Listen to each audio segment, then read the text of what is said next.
Hello guys. So today I am going to review No Game No Life Zero.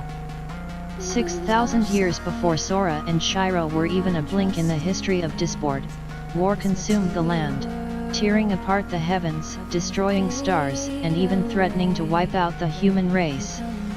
Amid the chaos and destruction, a young man named Rico leads humanity toward the tomorrow his heart believed in. One day, in the ruins of an elf city, he meets Shivai, an exiled female ex-machina android who asks him to teach her what it means to have a human heart.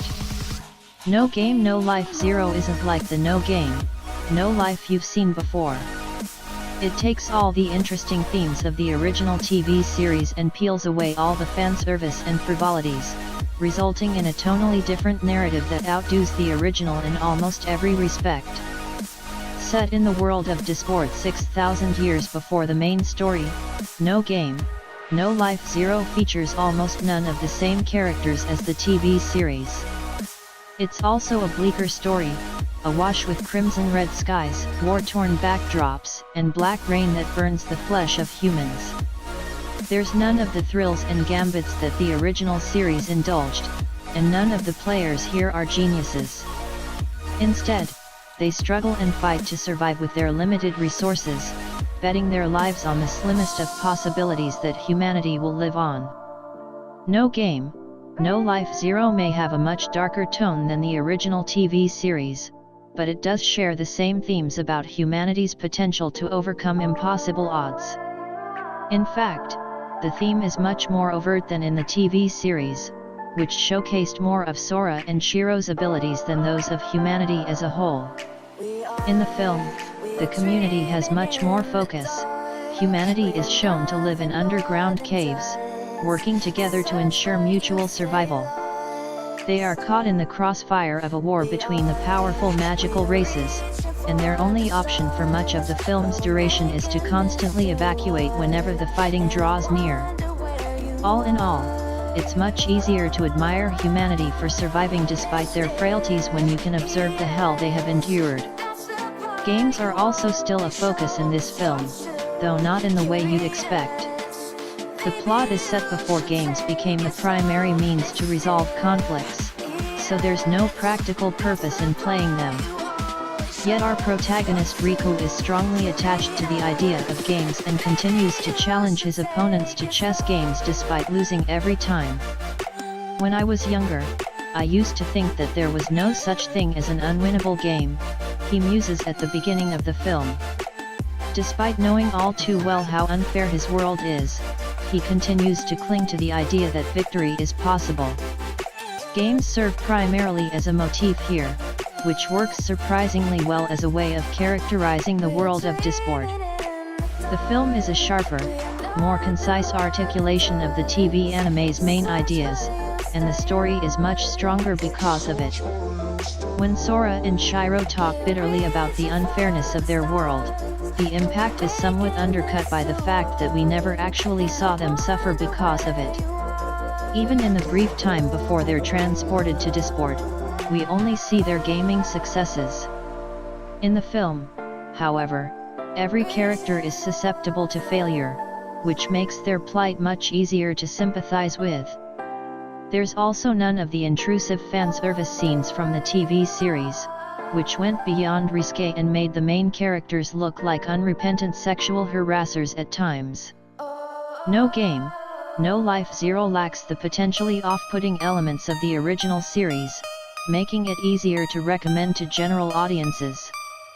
Given that so much of the film is different from the TV series, how much is actually similar? The film does share the same voice actor leads as the TV series, as well as similar character designs. Too similar, perhaps it does threaten to take you out of the story at times. It's obvious that they're supposed to be ancestor versions of the present-day characters, if not directly then at least in spirit. Their roles don't entirely match their modern-day counterparts, however. Riku and Shivai are not brother and sister in this story, and Shivai doesn't intuitively understand Riku's emotions. As a result, their relationship plays out quite differently than Sora and Shiro's, with plenty of tension and interpersonal conflict. This works well for the film's length. The characters are similar enough that they don't require an extended introduction, but they also evolve in markedly different ways, making them feel like distinct people in their own right. Even the few recurring characters from the TV series show a completely different side of themselves in the film. Unconstrained by the rules of the Ten Covenants, Jibril is a ruthless slayer in this story. It's completely in line with what we're told about her in the series, but seeing this side of her in action is nothing short of spine-chilling. It also helps that Jibril's scenes feature some of the best animation in the entire film, which is already full of breathtaking visual highlights. The moment when Jibril first appears is one of the standout visual and oral moments in the entire film, where all sound stops and the horror slowly sets in. Much like the world of Disport 6,000 years ago, this film's portrayal of Jibril is both beautiful and disturbing. Overall, I'd count No Game, No Life Zero as a distinct improvement over the original TV series, as well as Atsuko Ishizuka's strongest work to date as a director. Her sense of visual storytelling and pacing is simply superb, arguably what made the original TV series so eminently watchable even during its weaker moments. Even the color work hits all the right marks this time around. The overly saturated color scheme was a somewhat divisive aspect of the TV show, but it feels more subdued and measured here, matching the overall tone of the story better. When the action finally returns to the present day, the stark contrast in color tone and shading is almost startling. In context, it's an uplifting and awe-inspiring scene, one of those moments where the visuals tell the entire story. As much as I've praised the film, I should note that the show has its own unique appeal that is absent here. The fun of the TV series comes from knowing that Sora and Shiro will always win and figuring out how they manage it when the odds look so stacked against them. That sense of thrill and exuberance is now gone, replaced by a bleaker and at times heartbreaking narrative. As a No Game, No Life fan, I wouldn't want the entire series to be like this, but as a standalone prequel, I couldn't have asked for anything better. No Game, No Life Zero is a highly competent film in its own right and one of the best animated features to come out this year. Production INFO Director, Atsuko Ishizuka. Script, Juki Hanada. Music, Yoshiaki Fujisawa. Original Creator, Yukimiya. Art Director, Eiji Uwais. Thanks for watching my video. Please like and subscribe to my channel.